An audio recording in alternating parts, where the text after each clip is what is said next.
ఆయన శ్రీనగర్ అర్జెంట్ అని. వీడు శ్రీనగర్లో ఎందుకున్నాడని ఫోన్ చేశాడు. సరే ఏదో టూర్ వెళ్ళారు.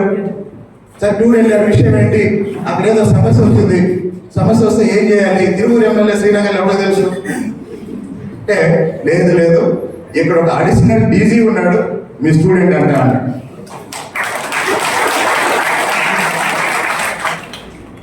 సరే ఎవరు అని కనుక్కున్నాను, పేరు చెప్పారు. అతను మొన్నటి వరకు విశాఖ డీసీపీగా పనిచేశాడు. విశాఖ డీసీపీగా పనిచేసేటప్పుడు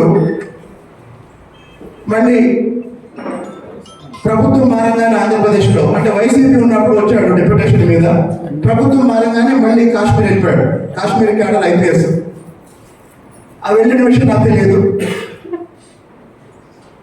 అతను విశాఖ డీసీపీగా పనిచేసినప్పుడు, డిప్యూటీ కమిషనర్గా పనిచేసినప్పుడు విశాఖ కమిషనర్ పేరు బాబ్జీ నా స్టూడెంట్. సో ఇట్లా చెప్పుకుంటూ పోతే ఏంటంటే మీకు టాగోర్ సినిమా చూసినట్టు ఉంటుంది. అందుకని ఇక్కడ ఉన్న వాళ్ళందరికీ ఈరోజు వచ్చిన వాళ్ళకన్నా రాబోయే వారం 10 రోజుల్లో దీనికి ఇంకా 2-3 రెట్లు వస్తారు. కారణం ఏంటంటే డిఎస్సి కోచింగ్ అనుకున్న తర్వాత నేను డిఎస్సి నోటిఫికేషన్ కోసం ఎదురు చూస్తూ ఉన్నాను.